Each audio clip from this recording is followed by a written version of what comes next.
انسان کی فطرت ہے، جب اللہ تعالیٰ اس کو رزق دیتا ہے، دولت کے دروازے اس کے لیے کھولتا ہے، اس کو جاہ و منصب ملتا ہے، اور یہ اللہ تعالیٰ اس کو جاہ و منصب دے کے، دولت دے کے، اس کو پیسہ روپیہ دے کے اس کی آزمائش کرتا ہے، لیکن اس کو آزمائش نہیں سمجھتا۔ فَيَقُولُ، وہ کہتا ہے ربی اکرمن، میرے رب نے مجھے عزت دی ہے۔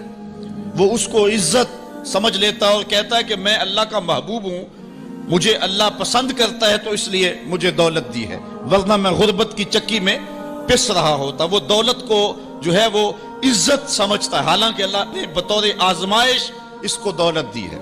جب کسی بندے کو پوچھا جائے نا بتا کیا حال ہے، تو اگر اس کے پاس دولت کے انبار، وہ کہتا ہے بڑا فضل ہے اللہ کا۔ اچھا کیا فضل ہے اللہ کا؟ تو تہجد کی نماز بھی پڑھنے لگ گیا؟ نہیں، میں تو 5 بھی نہیں پڑھتا۔ اچھا کیا فضل ہے کہ اللہ نے تجھے یہ کرم کر دیا کہ تیری زبان پہ جھوٹ نہیں آتا؟ نہیں، میں تو صبح و شام جھوٹ بولتا ہوں، ٹیکس بھی چوری کرتا ہوں، میں تو سب کچھ کرتا ہوں، تو پھر کیا فضل ہے؟ کہتا ہے مجھے دولت دے دی گئی۔ تو یہ انسان کی فطرت ہے کہ دولت جو مل جائے اس کو تو اس کو فضل الہی سمجھتا ہے، وہ ناجائز طریقے سے بھی لے تو اس کو بھی فضل سمجھتا ہے۔ کبھی آپ نے دیکھا ہوگا کہ سراسر کمائی حرام کی ہے، ناجائز فروشی کے ساتھ، رشوت کے ساتھ اور کیا کیا دھندے کے ساتھ اس نے جو ہے وہ دولت کمائی، اور عالی نصب کوٹھی بنا کے اوپر لکھ دیا ھذا من فضل ربی، یہ میرے رب کا فضل ہے۔ حالانکہ یہ تو قہر تھا، آزمائش تھی اس کے اوپر، لیکن وہ شیطان نے اس کو جس راستے پہ لگایا اور شیطانی دھندے کے ساتھ جو اس نے دولت کمائی، اس کو بھی یہ فضل ربی قرار دے رہا ہے اور سمجھتا ہے کہ واقعی میرے رب کا فضل ہے۔ نہیں، اللہ فرماتا ہے ایسا نہیں ہے، یہ اس کی کج فکری ہے۔ فضل یہ نہیں ہے کہ کسی کو دولت دے دی جائے، فضل یہ ہے کسی کو تہجد کے سجدوں کی توفیق دے دی جائے، فضل یہ ہے کسی کے سینے کے اندر ایمان کا چراغاں کر دیا جائے، فضل یہ ہے کہ کوئی شخص جھوٹ بولنا چاہے بھی ایک غیبی طاقت زبان کو پکڑ لے، میرے بندے تو محمد عربی کا نوکر ہے اور محمد عربی صادق بھی تھا، امین بھی تھا، تو جھوٹ بولنا اچھا لگتا ہے، تو وہ جھوٹ بولنا چاہے بھی تو نہ بول سکے۔ یہ ہے رب کا فضل، یہ ہے رب کی کرم نوازی، اور یہ ہے رب کے رحم کا انداز۔ لیکن انسان کی کج فکری ہے، اللہ آزماتا ہے اس کو دولت دے کے، حالانکہ دولت کی آزمائش بہت ڈاڈی آزمائش ہے۔ حضرت عبداللہ ابن مبارک کہتے ہیں ہمیں غربت سے بھی آزمایا گیا اور دولت سے بھی آزمایا گیا۔ غربت کی آزمائش میں تو ہم پورے نکلے، لیکن دولت کی آزمائش میں ہم پورے نہ نکل سکے۔ یہ آزمائش زیادہ سخت آزمائش ہے، لیکن فَيَقُولُ، بندہ کہتا ہے ربی اکرمن، میرے رب نے مجھے عزت دے دی، کوئی عہدہ مل جائے، کوئی شان و شوکت دنیا کی مل جائے، چاہے وہ اس کا ذریعہ کوئی بھی ہو، بندہ کہتا ہے جی فلاں پہ بڑا ہی اللہ کا فضل ہو گیا۔ یار ایک معمولی شخص تھا، گلی سے نکلا، اب دیکھو جو ہے وہ وزارت کا قلم دان تھامے ہوئے ہے، بڑا فضل ہوا۔ کیا فضل ہوا اس کے اوپر کہ اس نے جائز ناجائز ہر راستہ جو ہے وہ اختیار کیا اور رب کو قدم قدم پہ ناراض کیا، اور ہم اس کو فضل گردان رہے ہیں۔ کہا فضل نہیں ہے، یہ ڈاڈی آزمائش ہے۔ لیکن انسان کی کج فکری ہے، وہ اس کو فضل کہہ رہا ہے۔ اچھا ایک اور انسان کی کج فکری دیکھیے، وَأَمَّا إِذَا مَبْتَلَاهُ فَقَدَرَ عَلَيْهِ رِزْقَهُ فَيَقُولُ رَبِّي أَهَانَنِ، اور اگر اللہ آزمائے اس کا رزق اس پر تنگ کر دے، فَيَقُولُ، تو پھر کہتا ہے رَبِّي أَهَانَنِ، میرے رب نے تو مجھے خوار کر دیا، میرے رب نے تو مجھے ذلیل کر کے رکھ دیا۔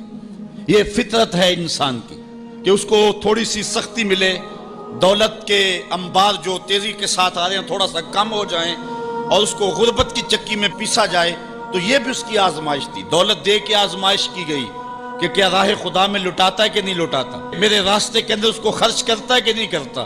یتیم، غریب، مسکین، لاچار، مجبور، نانے شبینہ کو ترستے ہوئے، بیمار، کیا ان کو ڈھونڈ ڈھونڈ کے ان کی دہلیز پہ پہنچتا ہے کہ نہیں پہنچتا۔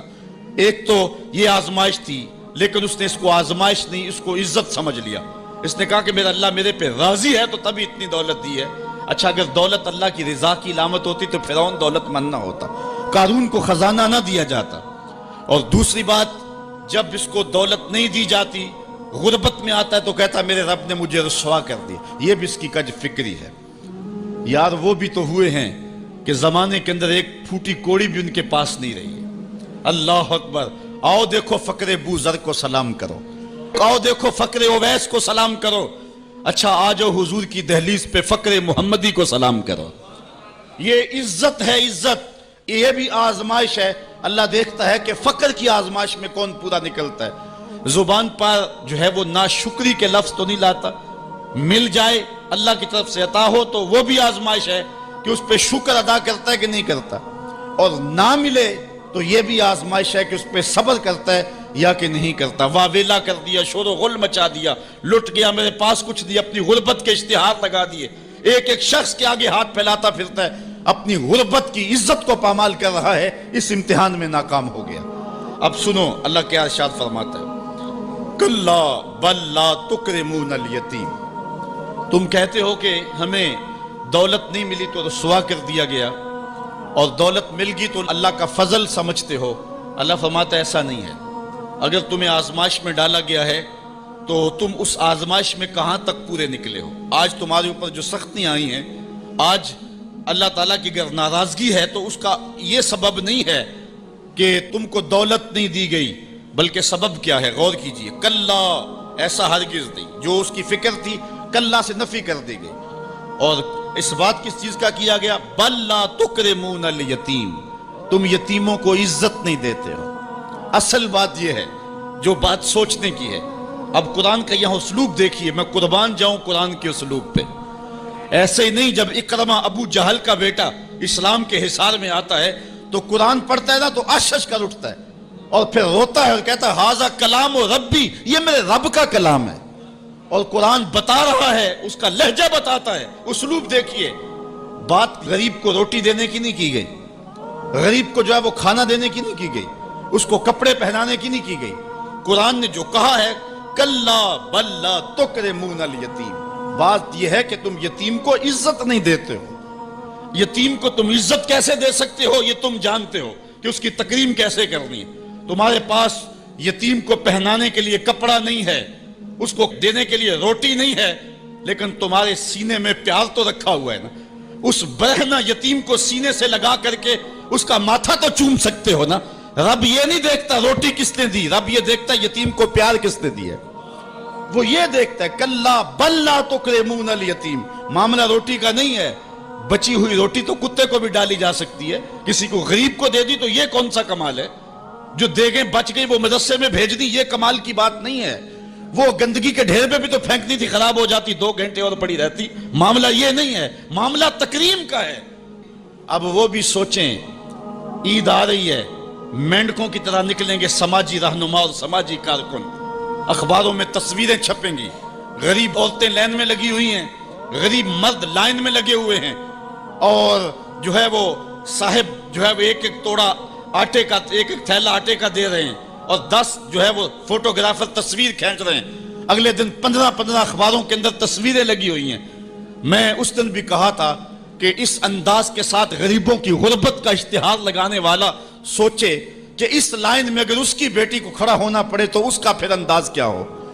بات یہ نہیں، بات تکریم کی ہے۔ کلا بل لا تکرمون الیتیم۔ آئیے تمہیں میں کہانی سناؤں۔ آقا کریم علیہ السلام جا رہے تھے عیدگاہ کو، راستے کے اندر ایک یتیم کھڑا تھا، اور آقا کریم نے کہا کہ بیٹے آج تم یہاں کھڑے ہو، کہا فلاں غزوے میں میرا باپ شہید ہو گیا تھا، میری ماں کا سایہ بھی میرے سر پہ نہیں ہے، لوگ اپنے گھروں میں ہیں، میں کس دہلیز پہ جاؤں۔ اچھا انتظار ہو رہا ہے عیدگاہ میں، حضور نے یتیم کو سینے سے لگایا، گھر لے گئے اور سیدہ فاطمہ سے کہا کہ جس طرح کا لباس حسنین کو پہنایا ہے اس کو بھی پہناؤ۔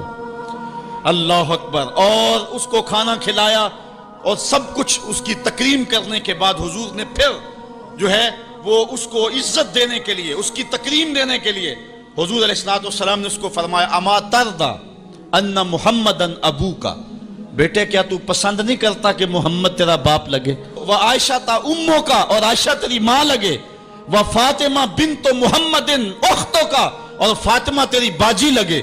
اس نے کہا یہ اعزاز مل جائے تو مجھے اور کیا چاہیے؟ تو کہا آج کے بعد یہ رشتے تیرے ہوئے۔ ایک انگلی سے حضور نے حسنین کو تھاما ہوا ہے اور دوسری انگلی سے اس یتیم بچے کو تھاما ہوا ہے۔ جب حضور عیدگاہ کی طرف بڑھ رہے ہیں تو اور بچے بھی اپنے ماں باپ کے ساتھ جا رہے ہیں، وہ بچہ زبان حال سے کہتا ہے تھا تو یتیم، آج یتیمی کا مزہ ہی نہیں آ گیا ہے کہ حضور کی انگلی تھام کے جا رہا ہوں۔ تو یتیم کی تکریم کا مسئلہ ہے، اس کو عزت نفس دینے کا مسئلہ ہے۔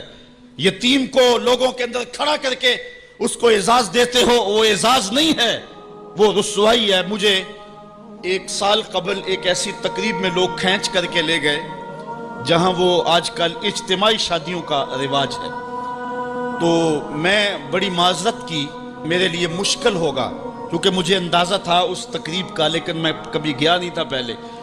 تو میں جب اس تقریب میں پہنچا تو یقین جانے کہ 2 دن تک جو ہے وہ میں بے چین رہا ہوں۔ میں کہتا ہوں غریب سے غریب آدمی ہوتا ہے نا، اس کو معاشرے میں پروٹوکول اعزاز نہ بھی ملے تو شادی والے دن تو مہمان خصوصی وہی ہوتا ہے نا، اس دن تو سارے اس کے چہرے کو ہی دیکھتے ہیں۔ لیکن ان دولوں کو بھی جو ہے وہ لائن پہ بٹھایا ہوا تھا اور اوپر مہمان خصوصی کوئی اور بیٹھے تھے۔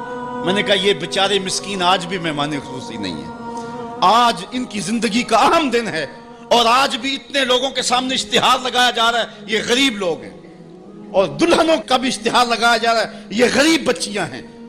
اور پھر کیا ان کے چہرے پہ کوئی مسرت کے آثار تھے اور نہ ان بیٹیوں کے چہرے پہ کوئی مسرت کے آثار تھے؟ تو لوگ خوشی بانٹنے چلے ہیں لیکن غموں میں اضافہ کرتے چلے گئے۔ رات کی تنہائی میں نکلو، اندھیرا پھیلا ہوا ہو، کوئی دیکھنے والا نہ ہو، اپنے سائے سے بھی بچو اور جا کے غریب کے گھر میں رقم پھینک کے آ جاؤ، اسے پتہ نہ ہو یہ پھینکی کس نے ہے، اور پھر وہ شادی کریں جو دعائیں ان کے کلیجے سے نکلیں گی عرش تک پہنچیں گی۔ تو بات پیسے دینے کی نہیں ہے، بات تکریم کی ہے۔ کلا، دیکھو قرآن کا اسلوب، کلا بل لا تکرمون الیتیم، معاملہ یہ ہے کہ یتیم کی عزت تکریم۔ میرے اور آپ کے آقا مولا نے تو یہاں تک فرمایا جب بچے اکٹھے کھیل رہے ہوں، تمہارا بچہ بھی ان بچوں میں کھیل رہا ہو تو بچے کو بیٹا کہہ کے آواز نہ دو، اس کا نام لے کے پکارو۔ عرض کی گئی حضور بیٹا ہے، بیٹا کہہ کے پکاریں گے تو حرج بھی کیا ہے؟ کہا تم نہیں جانتے، ہو سکتا ہے کہ وہاں کوئی یتیم بچہ بھی کھیل رہا ہو، اور جب یہ تم کہو گے تو تڑپ جائے گا، آج میرا باپ ہوتا تو مجھے بیٹا کہہ کے پکارتا، لیکن آج میں محروم ہوں۔ تو کہا مسئلہ یہ ہے، کلا بل لا تکرمون الیتیم ولا تحاضون علی طعام المسکین۔ دیکھیے قرآن کا اسلوب، کہا ایک تو یتیم کی تکریم نہیں ہے، یہ ساری افطار اس لیے آئی، اور دوسری بات یہ ہے کہ وہ آپس میں ایک دوسرے کو مسکین کے کھانے کی رغبت نہیں دیتے۔ یعنی ایک شخص خود غریب ہے اور اتنی طاقت نہیں رکھتا کسی غریب کی پرورش کر سکے، وہ عہدہ برا نہیں ہو سکتا کہ اتنا کہ میں تو کچھ کر نہیں سکتا، کوئی بھوکے تڑپتے ہوئے غریب کو دیکھے خود نہ دے سکے۔ اللہ نے اسے زبان تو دی ہے، کسی امیر کی دہلیز پہ وہ نہیں جاتا یہ چلا جائے اور جا کے توجہ دلائے کہ میرے ہمسائیگی کے اندر ایک یتیم تڑپ رہا ہے، بیوہ کی بیٹیاں بوڑھی ہو رہی ہیں دہلیز پہ، اور وہ جا کے اپنے اعتبار پہ جو ہے ان کا انتظام کر دے۔ یہ ہے وَلَا تَحَاضُّونَ عَلَىٰ طَعَامِ الْمِسْكِينِ۔